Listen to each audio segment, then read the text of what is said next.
Breaking news on RT International, a Syrian bus convoy evacuating civilians from two rebel-besieged villages in Idlib province is hit by blast, reportedly killing over 20. In other news, Donald Trump gets a boost in his approval ratings after the U.S. missile strike on Syria, but we look at whether he's using a tried and tested technique to win domestic support. And a French farmer ploughs a giant word help into his wheat field in a plea to the government over the dire plight of his industry, which has seen hundreds of suicides.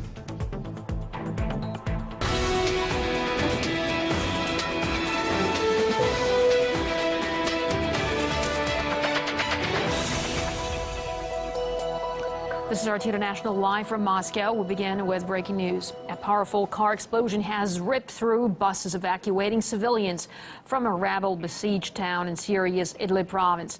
These are the first images emerging from the scene. A warning, you may find them disturbing. Well, the Syrian state media report that more than 20 people have been killed in the explosion. The attack was reportedly carried out by so-called moderate rebels. The blast is said to have been caused by a suicide attacker detonating a car bomb.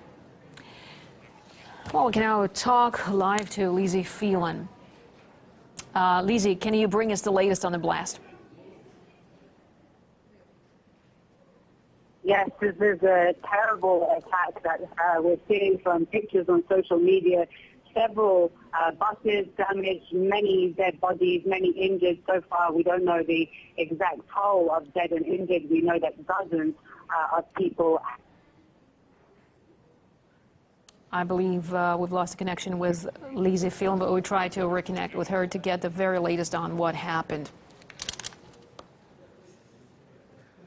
Let's try again. Lizzie, can you hear us?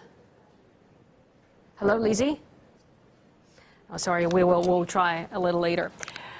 Now, in December, several buses were attacked and burned while they were transporting people from the same villages, and no one was killed as the buses were empty at the time. However, the evacuation deal was jeopardized as a result of the attack.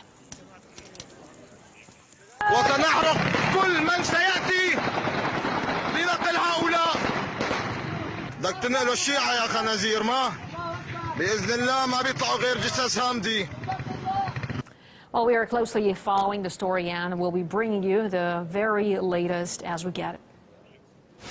In the meantime, Donald Trump's approval ratings have been on the rise ever since he ordered a missile strike on the Syrian military airfield in Idlib province. Despite his campaign promise to focus on America's internal issues only, it seems that the president is spending more time showering his military with praise. We have the greatest military in the world, the best military people on earth. Knock the hell out of ISIS. You gotta knock the hell out of them. Boom, boom, boom. Amazing. Unmanned. Brilliant. It's so incredible. It's brilliant. It's genius. Our technology, our equipment is better than anybody by a factor of 5. We are so proud of our military, and it was another successful event. We are sending an armada, very powerful. We have submarines, very powerful. Well, for those who may be just joining us, our breaking news story is about a powerful car explosion that has just happened and ripped through buses evacuating civilians from a rebel-besieged town in Syria's Idlib province. We can now talk to our correspondent, Lizzie Phelan, to get more on the story. Well, Lizzie, what do we know so far about what happened? Hi, yes, I was suffering from a bad line. So far, as I said, we don't know yet the source of the blast, very early stages, although some reporting that it was a suicide attacker that detonated a car bomb near this convoy of buses. We're seeing many pictures posted on state media and social media showing what appears to be the aftermath of the explosion, with many bodies lying on the ground, fires, thick plumes of black smoke in the area, and those buses carrying those refugees blackened by the blast with their windows blown out. Now, most of those victims were evacuees from two villages, Buah and Kefraya, in the Idlib province that have been under siege now for a very long time by rebel forces. And most of the evacuees are usually from Buah and Kefraya are women, children, elderly and sick people. So obviously a lot of concern that there will be a high toll of dead and injured people amongst from extremely vulnerable groups. People who are trying to escape the terrible conditions in those two villages of Buah and Kefraya. Now, this blast occurred in the Rashidin area on Aleppo's outskirts in rebel-held territory, where dozens of buses carrying these evacuees from those two villages were supposed to be taken out in a deal between the opposition and the Syrian government, and they were waiting to be evacuated to government-held territory. But that deal has been on the rocks, more or less, since Friday. In the deal, there's also supposed to be thousands of people evacuated from two rebel-held areas in Damascus, and it's likely that this tragedy that's unfolding now will scupper the deal altogether and further stoke tensions between opposition forces in Idlib province and the Syrian government and its allies. All right, Lisa, thanks so much for bringing us this update. And of course, we'll be crossing to you back for more updates as we get them, as the story is developing. And we'll be closely following the situation regarding the powerful car explosion that just happened in Syria's Idlib province. In the meantime, let's turn to other stories. Donald Trump's approval ratings have been on the rise ever since he ordered a missile strike on a Syrian military airfield in Idlib province. And it seems that President Trump is using a well-proven method to turn his ratings round. Caleb Maupin reports. Donald Trump's approval ratings went up last week after his sudden decision to bomb Syria. They call it the rally round the flag effect. Rally round the flag effect, an increased popular support of the president during war, accompanied by reduced criticism of governmental policies. Yes, Americans love to watch a good war, and not just on the silver screen, but also in real time on TV. After the short Operation Desert Storm war with Iraq in 1991, President George H.W. Bush saw his approval ratings go up to 89%. I have therefore directed to eject the Iraqi army from Kuwait. As president, I can report to the nation, aggression is defeated, the war is over. With a sinking economy and a national identity crisis, things weren't going too well for President Jimmy Carter. But then his poll numbers got a little help from Tehran. We refuse to permit the use of terrorism and the seizure and the holding of hostages to impose political demands.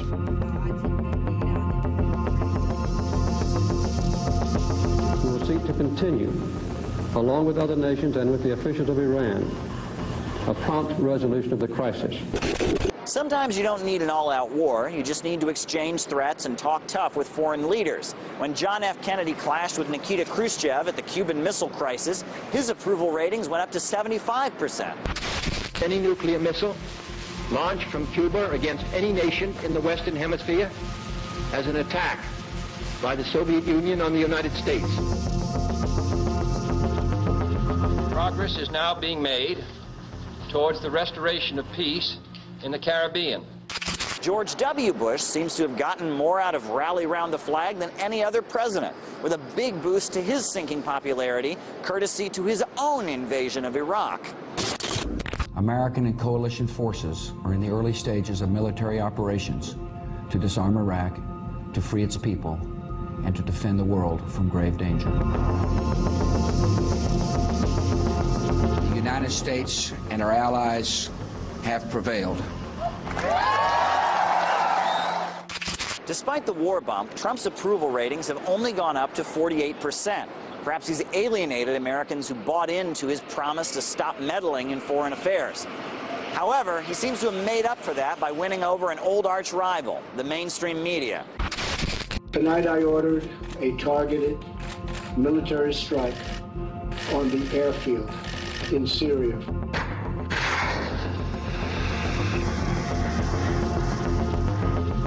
I think Donald Trump became President of the United States. I think this was actually a big moment. The whole imagery that Americans might be put in harm's way, that the country is facing an existential foe has the effect of uniting the country in some small way and for some small amount of time. But most importantly, the reason this happens is that the mainstream media, which is that which informs the public and generates and molds public opinion, functions as an echo chamber for war propaganda, and that has the effect of generating public support and at least temporarily public improvement in the poll ratings for the politician who ordered the war. And we see Donald Trump has been the great beneficiary of this in the last 2 weeks. Now, Pyongyang's vowed to match nuclear weapons with nuclear weapons if the U.S. lashes out. That's what North Korea's vice marshal claimed during a military parade in the capital on Saturday. Washington had earlier pledged a robust response should the country carry out further nuclear tests this weekend. It's also reported that 2 U.S. destroyers equipped with Tomahawk missiles have been positioned within range of the North Korean nuclear test site. Meanwhile, China is expressing its concern over the escalation in the region. The country's foreign minister has warned a conflict between the U.S. and North Korea could break out at any moment. And we heard from the author of The Untold History of the United States, Peter Kuznick, about how he sees the current situation playing out. We haven't heard this kind of discussion of nuclear war on American media since the Cuban Missile Crisis. I mean, this is really being discussed as a serious possibility. North Korea, the only real ally in the world, is China, and they're economically dependent on China, but they're not a rational regime. And they've done a lot of things that seem to fly in the face of their own self-interest. So you've got Trump, who acts the same way, and you've got Kim Jong-un, who acts that way, which is why it's so dangerous, because they're both unstable. From a rational standpoint, nobody, of course, gains from a military confrontation. You know, from a rational standpoint, we sit down and we discuss this and figure out how to work through these problems. But you don't have a rational person at either end.